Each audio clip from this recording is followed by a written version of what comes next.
TK 마들. 안녕하십니까, 조변입니다.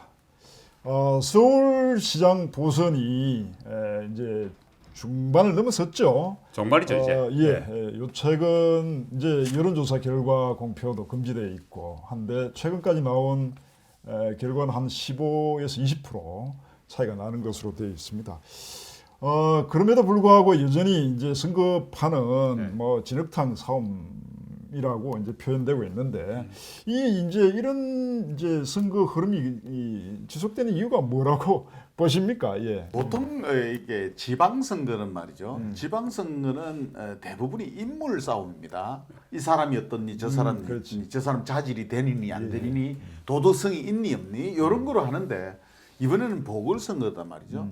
보궐선거의 특징은 인물 싸움보다는 정책이나 당 중심으로 흐릅니다. 당의 선호도가 득표를 직결되죠. 그런데 이번에는 또 특이한 게 뭐냐면은 정권 심판입니다. 이게 결국은 이제 1년 남짓 남아 있는 대통령의 임기 동안에 이제 정권을 심판하자 하다 보니까 인물로도 안 먹히고 그다음에 뭐 공약 안 먹혀요. 뭐 내가 이런 가게 1년 동안 뭘 하겠어. 그러니까 유권자들한테 어필할 수 있는 게 인물도 아니고 정책도 아니고 오로지 정권 심판하자 요걸로 가고 있다 보니까 여당에서는 막 네거티브로 이 사람 도덕성에 대해서 문제 있다 이런 식으로 2월 달까지만 해도 분위기 좋았잖아요. 2월 달까지만 해도 분위기 좋았잖아.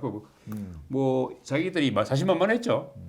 그렇다가 갑자기 지금 LH 사건이 터지면서 지금 LH 사건만 터진 게 아니고 그 후로도 지금 뭐 줄줄이 김상조, 박주민, 최거까지 뭐 다 5% 뭐죠 전월세 상한제를 입법한 장본인이 지금 10% 올리고 또 뭐 누구는 또 뭐 며칠 전에 뭐 또 한 20% 올렸나요? 뭐 이런 식으로 하다 보니까 이게 뭐 내로남불도 정도의 문제죠. 이러니까 이게 뭐 아마 문재인 정권 같이 내로남불이 심한 정권은 사실 역대적으로 본 적이 없는 것 같아요. 촛불 정권이라고 하면서 촛불을 끊트린 정권이야.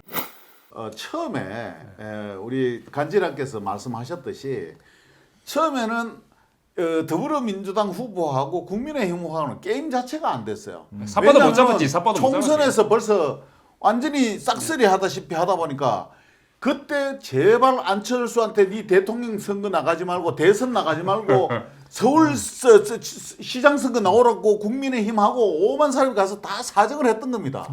그런데 이게 LH 사건 한 방에 역전이다. 정권 심판론 원래 인물론으로 갔었는데 정권 심판론으로 가다 보니까 안철수만 낙동강 오리알 돼버렸어요. 한 방에 훅 갔지. 한국 정치가 그만큼 역동적이라는 거예요. 한 방에 훅 갈 수 있어 지금. 말씀하신 것처럼 뭐 LH 사태로 촉발되긴 했지만 이게 이제 원래 오래된 원인은 오래전부터 시작된 누적된 부분 아닙니까? 그렇죠. 그런 부분들이 이제 이번에 폭발한 것 아닌가 이래 생각하는데 이제 지금 현재 이 상황과 관련해서도 뭐 이제 민주당 내에서도 뭐 자신들이 오만했니 뭐 이런 이야기들을 스스로 이제 지금 내뱉고 있는 상황도 아닙니까? 그렇죠. 지금 최근에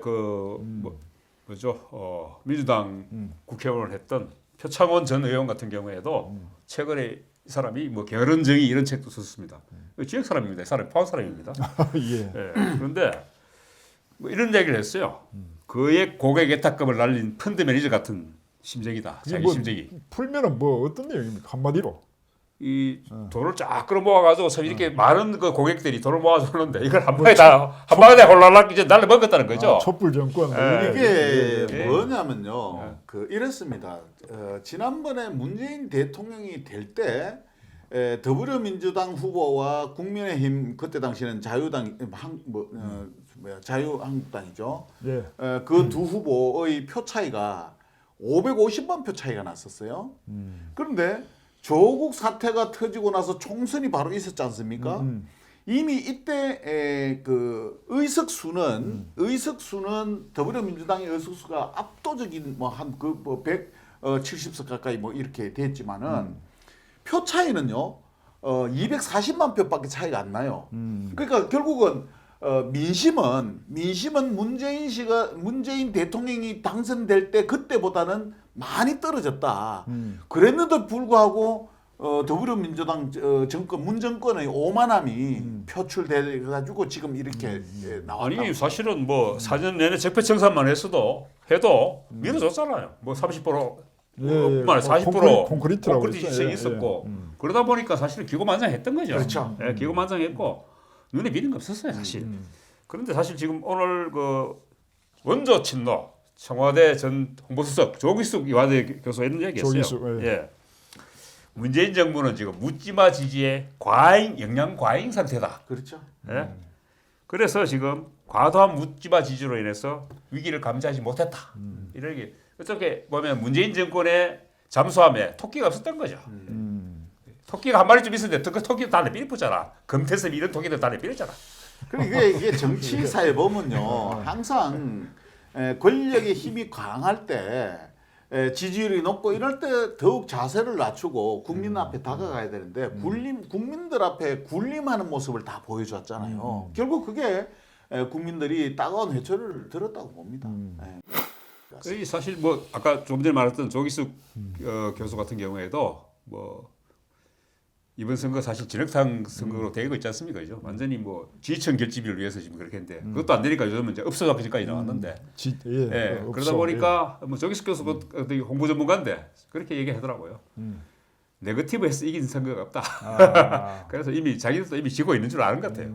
자, 그러면 뭐 이 네. 추세가 만일에 계속 이제 나간다. 그리고 이제 보선 결과도 그렇고 이렇게 되면은 이제 민주당 내에서의 이제 향후 이 사태를 어떻게 극복해 갈 것인가 아니면 또 어떤 전략을 세워 가지고 나가려는 뭐 이런 변화가 아니겠습니까? 뭐 어떻게 될 것 같습니까? 뭐 근데 뭐 지금 변화가- 문재인 지우기 뭐 이런 부분도 나오고 있다고 하긴 근데 하는데 이미 램드가 시작됐죠. 예. 사실 시작됐는데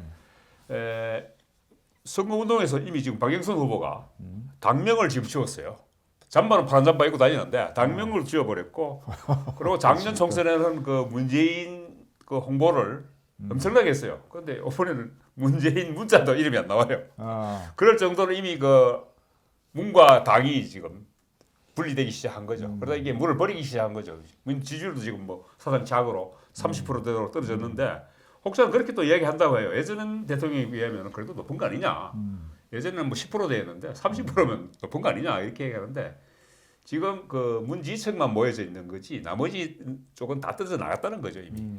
그러니까 이게 이번 선거의 특징이 뭐냐면요, 주류들이 다 아웃됐습니다. 그러니까 결국은 더불어민주당의 서울시장 후보도 원래 주류가 아니지 않습니까? 박영선 후보가. 그렇죠. 원래 원래 주류라 그러면은 우상호 후보가 주류예요. 2012년 대선 때는 안희정 편에 줄 수 그러니까요. 있었죠. 예, 예. 그러니까 그 더불어민주당에서도 박영선 후보로 이제 됐다는 거는 결국은 문 정권의 핵심 세력 주류들이 움직여서 된 게 아니고 더불어민주당 내에서도 비주류 중도들이 박영선 쪽으로 기울었다 이렇게 보시면 될 것 같고요.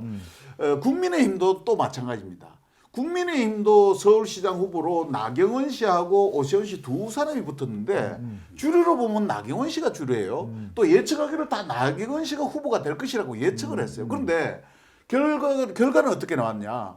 여론조사 결과는 중도들이 이 비주류보다는 비주류를 선택한 거예요. 부산의 박영준 후보도 마찬가지입니다. 원래 막 주류로 보고 극보수로 보려면 이현주 의원 같은 사람이 사실은 보수 힘이 결집돼 줘야 되는데 그게 아니고 박영준 후보가 됐다는 거예요. 그럼 결국은 이번 보궐선거의 핵은 뭐냐면은 중도의 그 판단이 어디로 흐르느냐. 이게 핵심이에요. 그러다 보니까 결국은 제가 볼 때는 이번 보궐선거 이후에 정계 개편도 중도를 얼마나 흡수하고 장악할 수 있느냐는 싸움으로 갈 거다. 예. 그런데 뭐 저는 반드시 그렇게 보진 않는데요. 지금 뭐 저는 서울 부산 뭐 보궐선거 결과 시장 보궐선거 결과 어떻게 될지는 뭐 아직은 뭐 일주일이 남았으니까 예단하기는 이릅니다만은 일단은 전제 추세대로 간다고 봤을 때 선거가 지금 민주당 정권에는 상당히 불리하게 돌아간다고 보면 문 정권의 레임덕은 이제부터 본격화됐다고 봤을 때 저는 특히 민주당 정권, 민주당 내에서 어떤 그 권력 다툼이라는 게 상당히 지금 복잡다단하게 흘러갈 가능성이 크다. 아니 뭐 지금 뭐 당장 네. 보기에는 뭐 이재명 그렇죠. 이재명은 살판 났고 신문들은 야단 났고 이재명 쪽에 이제 힘이 쏠릴 건 분명해요. 그렇긴 하지만은 신문들이 사실은 문재인 어떻게 됐는지 걱정할 게 뭐 있어요. 저거적인 문제지. 그렇게 당청 간의 어떤 그런 문제는 이미 아마 또 마찬가지일 겁니다. 예전에 했듯이 문재인 정권 인기가 없으면 아마 또 대통령한테 탈당 요구까지 할 겁니다. 아마. 아 근데 그런 그거는 맞아요. 그거는 왜 그런가 하면은 네. 보세요.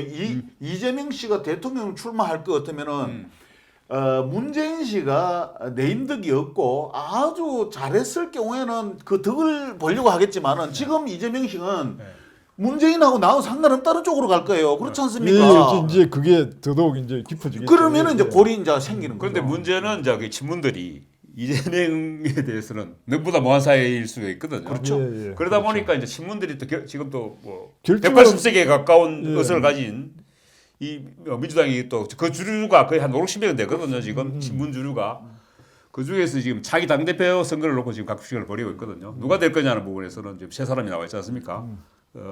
친문에서 가장 먼 사람이 송영길, 예. 그 다음에 먼 사람이 우원식. 우원식은 이제 이해찬하고 같은 범친문이긴 한데 그렇고 가장 그 친문 주류라고 할 수 있는 사람은 홍영표긴 한데 예. 우원식도 사실 거의 친문입니다. 사실은 그렇게 한데 그래도 더 누가 더 친문 핵심이냐고 봤을 때 홍영표라는 거죠. 그렇죠. 그런 면에서 봤을 때 홍영표의 당선 가능성도 저는 상당히 높아졌다 이렇게 봅니다. 그리고 뭐 우리 이제 뭐 지난번에 한번 이야기했습니다만은 뭐 부엉이 예, 봉이 부엉이가 밤에 이제 그 달을 보호하는 그룹이다 뭐 이런 이야기도 있던데.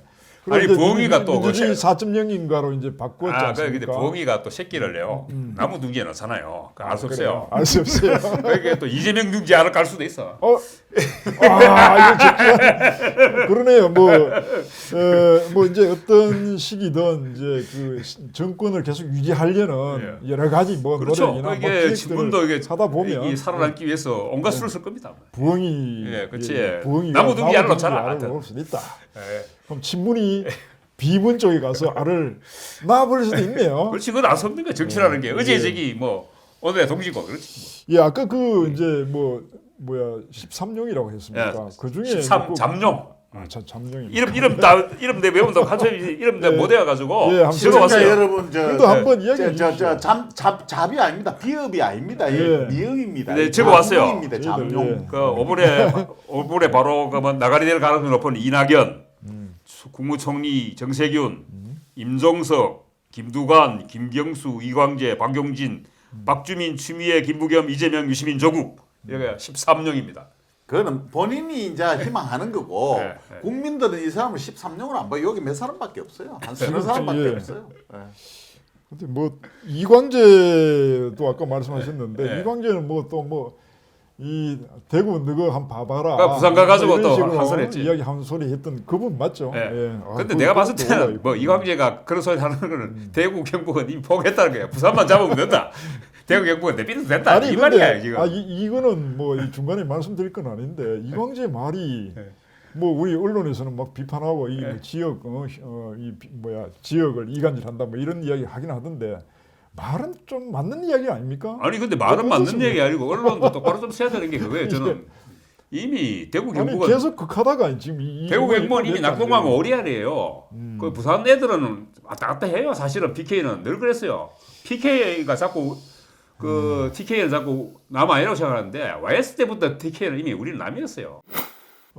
아까 홍영표라든가 이런 쪽을 통한 이제 내부 결집 뭐 이런 걸 시도할 테고 또 진흙탕 사업, 진흙탕 부분 이제 흠집 내기 뭐 이런 부분은 뭐 어떻게 계속 뭐 유효할까요? 나중에도 유효한 전략이 되겠습니까? 사실 지금 문정권이 지금까지 한 게 딱 두 가지거든요. 하나는 대북 관계 풀린 게 없죠. 적폐청산 지금까지 계속하고 있어요. 그리고 적폐청산과 동시에 검찰 사법개혁 어느 거 하나 지금 제대로 한 거 없어요. 사실 지난번 그 총선도 작년 총선도 코로나 되게 컸죠. 그렇죠.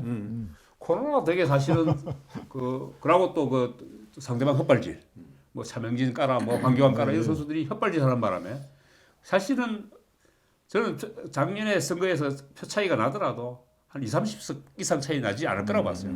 그런데 그렇게 더 벌어진 건 깜깜이 때 우리가 사실은 미처 예상하지 못했던 부분이 있었지만 차량기지 막말이라든지 수도권에서 다 날아갔잖아요.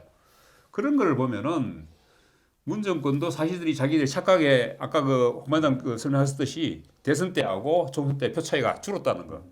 아마 내년 대선에는 그 표 차이가 더 박빙으로 갈 수도 있습니다. 그래서 과연 저는 이번 선거가 보선이 어떤 영향을 미칠 건지, 과연 그 민주당 정권에 예방주사를 쏘는 건지, 아니면은 여전히 비몽사몽 간에 꿈꾸고 있는 상황으로 갈지 두고 봐야 하는데 사실 근데 야당도 마찬가지입니다. 야당이 잘해서 얻는 게 아니잖아요 지금. 상대방 헛발질. 우리 한국 정치 늘 손님 실수 정치라. 대통령 사과하고 뭐 이런 부분은 뭐 경질 뭐 아니 근데 사과 이런 거는 사과도 나는 사과가 사과 맞습니까? 아니, 사과를 정확하게 사과를 하려면 저는 말이죠. 예, 예. 기자회견을 갖고 담화문을 발표해야 돼요. 담화문 담화문, 말하고 그렇죠. 담화문도 아니 발표하고 그냥 엎드려 절하는 게 맞지 않습니까? 아니 기자들 앞에 정확하게 이야기해야 돼요. 아. 질의응답도 받고. 그런데 문재인 대통령이 지금까지 6번밖에 안 했어요. 그 우리가 불통 대통령이라고 욕 그렇게 했던 박근혜보다 더 안 했어요. 그리고 너무 그 역대 대통령 중에 사과를 6번 했다는 거죠. 아니죠. 기자회견을 기자회견 사과를 뭐 해? 사과는 몇 번 했습니까? 사과도 제대로 한 적이 없죠. 없습니다. 언제 했어요? 아니 뭐 그렇게 사과하는 그냥 것 사과를 같은데. 잘못했다고 이야기하는 거 그 수석 보좌관 회의 뭐 장관 회의 이런 데서 사과하는 거 대통령이 그렇게 이야기하더라. 뭐 그 얘기하네. 죄송합니다 말씀 올립니다. 이게 그는 장관들한테 그렇게 네가 내 전해례 갖는 이야기지 직접 한 게 아니에요 사실은. 그 대통령이 그렇게 나오기 힘듭니까? 나와서 사과해야지 당연히. 그리고 조국 사태 때도 마찬가지고 불리한 거 있을 때 늘 숨었어요. 그리고 자기가 취임했을 때는 광화문에서 국민들하고 늘 격의 없이 대화하고 소통하겠다 해놓고 국민들은 그냥 기자들하고도 소통 안 해요 지금. 그게 지금 문재인 대통령요 네. 김상조 정책실장한테 대기 마음의 빚을 안고 있고 박주민 의원한테도 마음의 빚을 우선 마음의 조국 빚이. 저 뭐야 장관한테도 마음의 빚을 지고 있다. 국민들한테 마음의 빚을 지고 국민들한테 미안해야 되는데 이거 도로 경질한 그 사람들한테 마음의 빚을 지고 있다. 이런 뭐 대통령이니까 아유, 뭐 더 이상 마음이 약해서 그런 것 같은데요. 국민들은 뭐 마음이 약해서서 그런 거 아닌가 싶은데. 아니 어떻습니까? 국민들이 얼마나 불다고 하는지 제대로 모르는 것 같아요 지금. 난 그래서 그게 문제예요. 마무리를 좀 해야 될 것 같은데 어쨌든 뭐 이 선거가 있다 보니까 아까 제일 마지막에 했던 이야기들이 가장 떠오르는데요. 선거가 조금 자주 있었으면 좋겠습니다. 그래야만 또 정권이 무엇을 하고 있는지 또 어떤 이제 예상이 되는지 이런 부분을 알 수 있을 것 같아요. 그래서 선거가 좀 자주 있는 방법이 그랬을 겁니다. 제가 봤을 때도 모르겠습니다. 그 수보 보좌관 회의에서라도 그 국민들한테 사과 말씀드린다고 했는데 선거 했으면 그것도 안 쓸게요. 그렇죠. 예. 자, 어쨌든 뭐 진지한 반성과 성찰이 필요하다는 생각입니다. 이건 여야를 막론하고 우리가 정치하는 모든 분들이 가져야 될 태도 아닌가 이런 생각이 듭니다. 예. 요 정도 마무리하고 또 다시 말씀드릴 기회를 갖도록 하겠습니다. 예, 마치겠습니다.